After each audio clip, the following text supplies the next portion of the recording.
अस्सलाम वालेकुम welcome to my YouTube channel gain knowledge and my name is Farwa Zahid.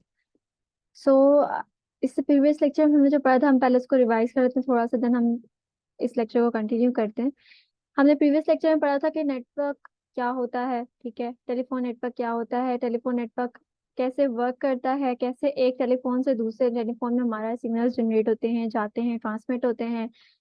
फिर हमने पढ़ा था, अच्छा ठीक है, इसमें सर्किट स्विचिंग यूज होती है, फिर वो कैसे यूज होती है।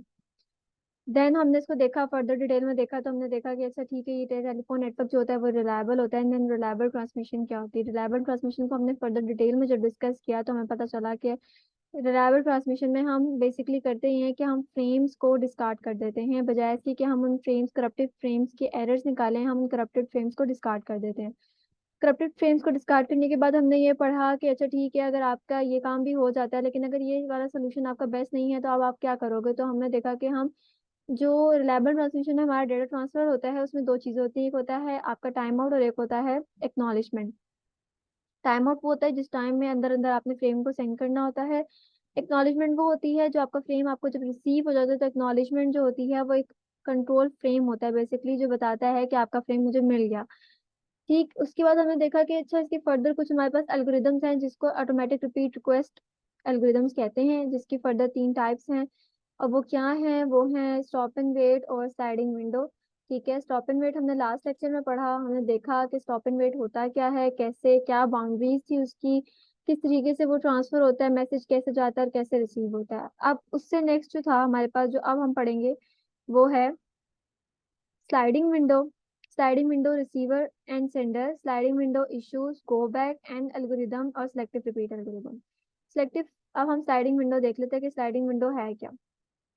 इसमें क्या होता है, स्टॉप एंड वेट अगर आप लोगों को याद हो तो स्टॉप एंड वेट में होता था कि हम एक फ्रेम एक टाइम पे सेंड कर सकते थे, हम मल्टीपल फ्रेम्स एक टाइम पे सेंड नहीं कर सकते। मैंने बताया था स्टॉप एंड वेट में कि हम फ्रेम जीरो सेंड करें तो फ्रेम वन नहीं सेंड करते हैं। फ्रेम जीरो की एक्नॉलेजमेंट जब हमें मिल जाएगी तो देन हम फ्रेम वन सेंड करेंगे, देन फ्रेम वन की एक्नॉलेजमेंट मिलेगी, देन हम फ्रेम टू सेंड करेंगे। मतलब एट अ टाइम आप एक मैसेज भेज सकते हो रिसीवर को, ठीक है, आप सेंडर हो तो आप रिसीवर को एक मैसेज भेज सकते हो। लेकिन स्लाइडिंग विंडो में एक काम नहीं होता, इसमें हमें ये आसानी मिल गई कि हम eight a time multiple frame send कर सकते हैं। रियल लाइफ एग्जांपल, ये एग्जांपल्स जो मैं रियल लाइफ एग्जांपल्स देती हूँ उनको कभी भी पेपर में मत लिख कर आना, ठीक है। क्यों, क्योंकि ये एग्जांपल्स होती है मेरी अपने, जो मैं बता रही हूँ, जो मैं कंसेप्ट दे रही हूँ उसको क्लियर करने के लिए, ठीक है। क्योंकि बहुत सारे बच्चे होते हैं, स्टूडेंट्स होते हैं, मैं अपने टाइम पे थी, मुझे ये कंप्यूटर के एग्जांपल्स दो तो मुझे समझ नहीं आता था, जैसे सेंडर हो गया, रिसीवर हो गया, नोड होगी, इसने इधर भेजा उधर भेजा, मुझे नहीं आता। जब तक मुझे कोई रियल लाइफ एग्जांपल से कोई ना मुझे समझाए तब तक मुझे वो एक बात थी वो पल्ले नहीं पड़ती थी, ठीक है, टू बी ऑनेस्ट। तो इस वजह से मैं अपनी रियल लाइफ की एग्जांपल्स बच्चों को समझाती हूँ ताकि वो उससे एक स्ट्रक्चर उठा ले, अपने माइंड में इमेज बना लें कि अच्छा इस तरह से काम करता है ये। बट उसकी एग्जांपल आप लोगों ने नोट नहीं करनी है पेपर में, एग्जाम्स में बिल्कुल भी, ठीक है। अच्छा, एग्जाम्पल इसकी ऐसे है कि व्हाट्सएप, ठीक है, व्हाट्सएप पे आप क्या करते हो, आप क्या एक मैसेज भेज के वेट करते हो कि अगले बंदे का मैसेज का रिप्लाई आएगा देन हम सेकंड मैसेज भेजेंगे। सम रेयर केसेस में ऐसा होता भी है, लेकिन नहीं, आप मल्टीपल मैसेज एक टाइम पे सेंड कर देते हो, ठीक है। अगला जब सीन करेगा करेगा उसके बाद वो एक एक करके सब मैसेज रिप्लाई दे देगा, ठीक है। इसी तरीके से अगर आप व्हाट्सएप पे पीडीएफ सेंड कर रहे हो तो एक पीडीएफ सेंड करने के बाद, अपने नोट सेंड करने के बाद आप वेट नहीं करते हो कि अगला उसका ओके ठीक है थैंक यू करेगा तो आप दूसरा भेजोगे, नहीं, आप सारे एक साथ भेज देते हो और देन एक एक करके वो देखता है, रीड करता है, नीटीसी आपको एक्स मिल जाती है क्या उसने सारे रिसीव कर लिए। ठीक, तो इसी तरीके से ये है कि जो ये क्या करता है, स्लाइडिंग विंडो सेंडर को अलाउ करता है कि वो मल्टीपल फ्रेम्स जो है ना वो आप सेंड कर सकता है बिफोर रिसीविंग एन ऐप। मतलब बगैर फ्रेम, जो फ्रेम जीरो हमारा जा रहा है, लेट्स सपोज ये फ्रेम जीरो जा रहा है, इसकी एक्नॉलेजमेंट अभी हमें ये वाली नहीं मिलेगी, हम फ्रेम वन भी भेज देंगे, फ्रेम टू भी भेज देंगे, देन हमें एक्नॉलेजमेंट बाद में मिलती रहेगी। ठीक, तो हम क्या करते हैं कि फ्रेम सेंड कर देते हैं बगैर एक्नॉलेजमेंट के, फ्रेम सेंड करते रहते हैं बगैर एक्नॉलेजमेंट के। फिलहाल अभी इतना याद करो, आगे मुझे बताऊंगी तो आप लोगों को पता चलेगा कि ऐसा कैसे है। तो फ्रेम्स ही जाते रहेंगे, एक्नॉलेजमेंट तो मिलेगी नहीं, इसका भी आगे सोल्यूशन है, बताऊंगी, ठीक है। तो टेंशन नहीं लेनी। Upper bound on outstanding unacked frames, ठीक है।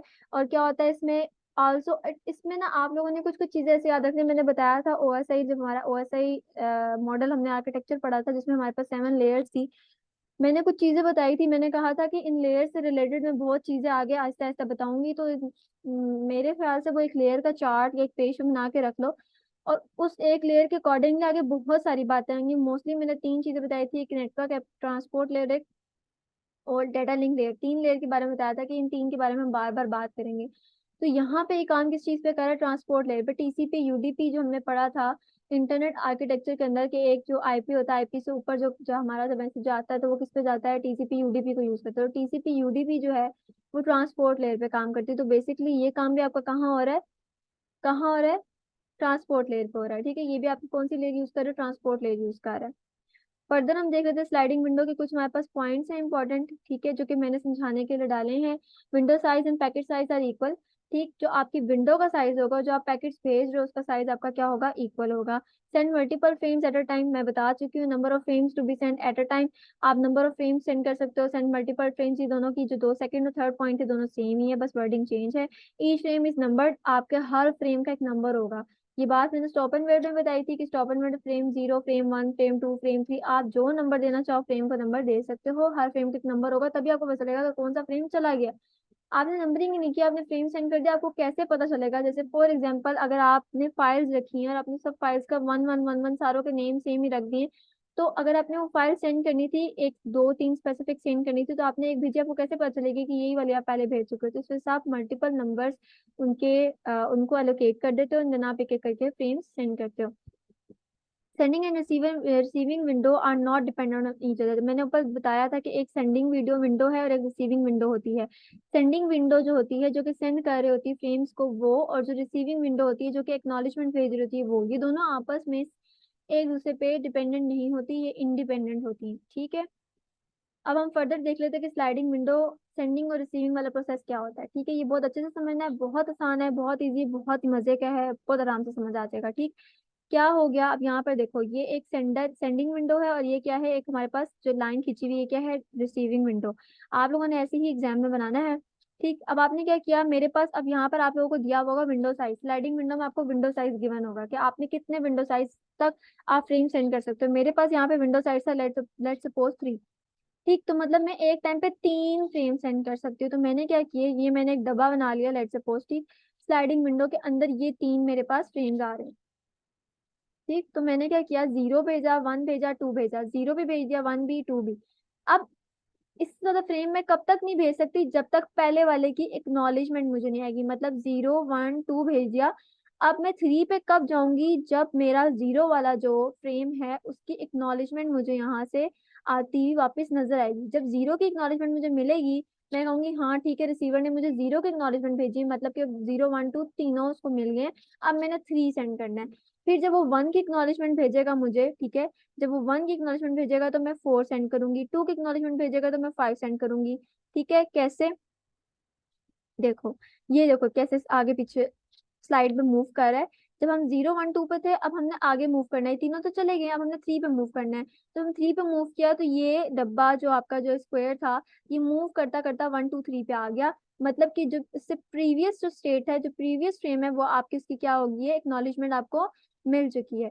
ठीक है, इसके बाद जब हम 4 पे आएंगे तो 2 3 4 हमारे पास जो होगा वो इस फ्रेम के अंदर आ जाएगा, इस बॉक्स के अंदर आ जाएगा, और 1 और 0 की हमें एक्नॉलेजमेंट मिल जाएगी, जैसे कि ये हुआ है। ठीक है, 2 3 4 पे जब हमारा ट्रांसफर हुआ, देखो 0 1 2 गया, 0 1 2 चला गया। अब हमने 3 पे मूव करना था, तो हमने किसकी एक्नॉलेजमेंट भेजी, 0 की। ठीक है, 0 की एक्नॉलेजमेंट यहाँ मिल गई हमें।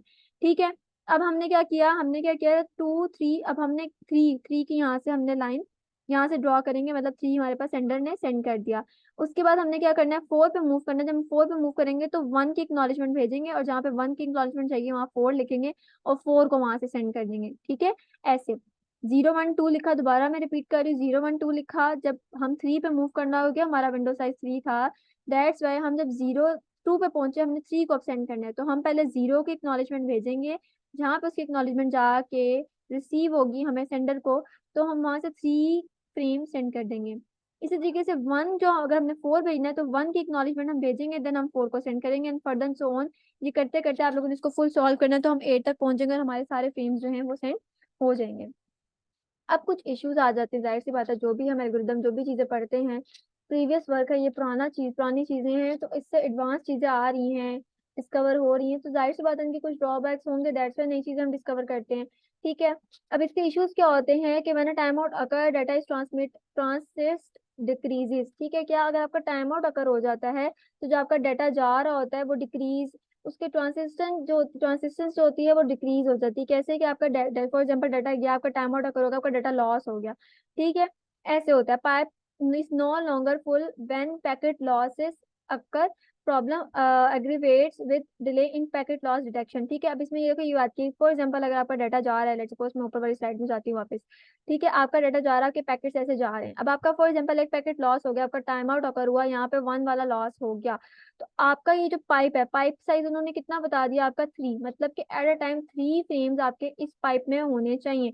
अब अगर 3 वाला मेरा लॉस हो गया या 1 वाला मेरा लॉस हो गया, तो मतलब फॉर एग्जाम्पल इधर में मेरा 1 वाला लॉस हो गया, तो ये क्या हो गया, मेरा पाइप फुल नहीं है, मेरे इस पाइप के अंदर 3 फ्रेम्स नहीं है, ठीक है। तो ये वो बात की गई है कि जब आपका टाइम आउट अगर हो जाता है, तो आपके पैकेट पाइप जो होता है वो फुल भरा हुआ नहीं होता, ठीक है। उसमें पैकेट लॉस होने होने स्टार्ट हो जाते हैं। अर्ली डिटेक्शन, अब इसको आपने ठीक कैसे करना है, इसकी 3 चीजें रहती है। नेगेटिव एक्ट के थ्रू आप इसको ठीक कर सकते हो, डुप्लीकेट एक्नॉलेजमेंट के थ्रू ठीक कर सकते हो, सिलेक्टिव एक्नॉलेजमेंट के थ्रू आप इनको पाइप को फुल रख सकते हो, ठीक है। ये इसकी परफॉर्मेंस आप किस तरह से ठीक कर सकते हो। अब इसमें फर्दर आ जाते हैं हमारे पास 2 एल्गोरिदम्स, ठीक है। पहला एल्गोरिदम है हमारे पास गो बैक एंड। अब हमें किसकी बात करें, स्लाइडिंग विंडो की। स्लाइडिंग विंडो हमने पढ़ा, स्लाइडिंग विंडो के एल्गोरिदम्स की बात करें, जो 2 एल्गोरिदम्स है। गो बैक एंड है, go back and uses pipelining, I sender send multiple frames before receiving the acknowledgement of the first frame. Go back and भी जाहिर सी बात है स्लाइडिंग विंडो से निकला, तो उसकी बात भी सेम सेम वैसे कुछ पॉइंट्स होंगे जो कि हमने स्लाइडिंग विंडो में पढ़े। क्या कि सेंडर जो है मल्टीपल फ्रेम सेंड कर सकता है बगैर एक्नॉलेजमेंट के रिसीव हुए हुए, ठीक है। They are finite number of frames are numbered in sequential manner. Sequential manner में आपके फ्रेम सेंड होते हैं 0 1 2 3 की फॉर्म में, 5 पहले 4 बाद में, ऐसे नहीं होता। If the act of the frame is not received within an agreed time period, all frames the window transmitted। ठीक, अब ये पॉइंट हाईलाइटेड है, ब्लू है, क्यों, क्योंकि इंपॉर्टेंट है। ये बात आप लोगों ने गो बैंक एंड में याद रखनी है। ये इसको स्लाइडिंग विंडो से या बाकी एल्गोरिथम से डिफर करता है, क्या कि अगर आपका फॉर एग्जांपल टाइम आउट अकर हो जाता है, ठीक है, और आपका एक फ्रेम, लेट सपोज मैं दोबारा से ऊपर जा रही हूँ, ठीक है, लेट सपोज मैंने ये वाली थी शायद, ठीक है। अब यहाँ पर क्या हुआ कि 0 1 2, 0 1 और 2 पे गई, तो 2 पे मेरा टाइम आउट अकर हो गया, ठीक है। लेट सपोज मैं एक्नॉलेजमेंट लेके जा रही थी, एक्नॉलेजमेंट में 2 पे ही नहीं सॉरी, एक्नॉलेजमेंट लेके जा रही थी, एक्नॉलेजमेंट मेरी 0 की नहीं गई, ठीक है। तो जब मुझे एक्नॉलेजमेंट नहीं मिली या यहाँ से मेरा कोई फ्रेम करप्ट हो गया, फ्रेम नहीं गया, तो वो ये नहीं करेगा कि मेरे 2 वाले को दोबारा सेंड करे, नहीं, वो 0 1 2 तीनों को दोबारा से सेंड कर देगा नीचे। गो बैक एंड में ये होता है, ठीक है। लेट्स सपोज मैं 0 1 2 3 करते करते 3 भी 4 भी 5 पे पहुंच गई हूँ, और 5 पे पहुंचने के बाद 5 जो मेरा जा रहा था फ्रेम यहाँ से, तो फ्रेम वो यहाँ से करप्ट हो गया। तो ये क्या करेगा, असूलन तो ये करना चाहिए कि 5 वाले को दोबारा सेंड करे, क्योंकि बाकी तो हमें 0 1 2 या 3 तक की एक्नॉलेजमेंट मिल गई होगी, चलो 4 को और 5 को सेंड कर दे दोबारा, ठीक है। लेकिन ये नहीं करेगा ऐसे। गो बैक एंड में क्या होगा, 0 से लेके जितने तक हमने फ्रेम जा रहे हैं वो सारों को यहाँ पे सेंड कर देगा, ठीक है। अब हम चलते हैं दोबारा से वापस अपनी स्लाइड पे जहाँ पे भी हम थे, ठीक है। तो उसने ये किया। अभी गो बैक एंड में मेन पॉइंट ये था जो कि बताने वाला था। अब इसके बाद हम देख लेते हैं हमारे पास क्या है। गो बैक एंड में आगे आ रहा है, इसमें क्वेश्चन आ जाता है कि how long is the frame time out, मतलब फ्रेम टाइम आउट का टाइम कितना होता है, फ्रेम कब तक टाइम आउट होता है, उसकी लेंथ कितनी थी, 0 to 255, ठीक है। कुछ क्वेश्चन है मेरे पास जो कि मैंने इसमें ऐड कर दिए। Does receiver send negative act for out of sequence frame, क्या रिसीवर नेगेटिव एक्ट सेंड कर सकता है जब आपका फ्रेम जो है वो सीक्वेंस में नहीं है। It will always acknowledgement after receiving a data frame that includes a sequence number of the most recent frame it has receive, ठीक है। तो ये क्या करेगा, एक्नॉलेजमेंट, देखो जो मोस्ट रिसेंटली उसको रिसीव हुआ है ना, ठीक, तो वो उसकी एक्नॉलेजमेंट भेजेगा जो कि मोस्ट रिसेंटली उसको रिसीव हुआ हुआ होगा, ठीक। तो ये इसमें बता रहे हैं कि receiver send NAAC of for out of sequence, मतलब फॉर एग्जांपल अगर आपने आउट ऑफ ऑर्डर भेज दिया, 3 भेजना था लेकिन आपने 4 भेज दिया, तो वो उसको एक्सेप्ट नहीं करेगा। गो बैक एंड में ये काम हो रहा होता है, ठीक है। अच्छा, उसके बाद आगे सिलेक्टिव रिपीट जो है, उसमें एक ये चीज होती है जो कि मैं सादा अल्फाज में समझा दूं, अगर तेरी पढ़ने का दिल नहीं कर रहा तो, क्योंकि मेरा नहीं कर रहा। वो ये है कि जो गो बैक एंड का ड्रॉबैक है वो इसका जो है वो एडवांटेज है, ठीक है। गो बैक एंड का ड्रॉबैक क्या था, गो बैक एंड में ड्रॉबैक ये था कि आपके पास जब एक भी फ्रेम करप्ट हो जाता है, तो आपके प्रीवियस जितने भी फ्रेम्स है सब रीसेंड होते हैं, रीट्रांसमिट होते हैं। लेकिन जो आपका इसमें है, सिलेक्टिव रिपीट में है, सिलेक्टिव रिपीट का मतलब भी समझ आ रहा होगा कि सेलेक्ट करके आप उसी को रिपीट करते हो, मतलब जो आपका एक फ्रेम जो ड्रॉप हो गया, लेट्स सपोज पिछली एग्जांपल हमने पढ़ा 5 वाला ड्रॉप हो गया था, सिर्फ आप उसी को आगे सेंड करोगे। When ACK is not received it will send NAC that one frame is not receive. देखो अब जब आपकी ACK नहीं मिलेगी ना, तो ये NAC का इन्फॉर्मेशन आपको भेजेगा, नेगेटिव ACK भेजेगा कि आपकी जो एक फ्रेम लास्ट आपने जो सेंड की है वो हमें नहीं मिली, तो आपको डैमेज होगी या मिसिंग होगी, तो आपके पास क्या होगा, वो फ्रेम आपको दोबारा से मिल जाएगा। अब हमारा लेक्चर यहीं तक था, मैं दोबारा से थोड़ा सा रिपीट कर देती हूँ, रिवाइंड कर लेते हैं कि हमने पढ़ा क्या। हमने स्लाइडिंग विंडो पढ़ी, स्लाइडिंग विंडो होती क्या, उसमें मल्टीपल फ्रेम्स हमारे पास सेंड होते हैं, मल्टीपल फ्रेम्स में हमें एक्नॉलेजमेंट की जरूरत नहीं होती है, हमारे पास टाइम लिमिट होती है, हमें देखते हैं कि हमारा पाइप के साइज कितना है, उस पाइप के साइज के अकॉर्डिंगली हम फ्रेम सेंड करते हैं। ठीक है, इसमें हम मल्टीपल फ्रेम सेंड कर सकते हैं, स्लाइडिंग विंडो और रिसीविंग विंडो एक दूसरे पे डिपेंडेंट नहीं होती हैं।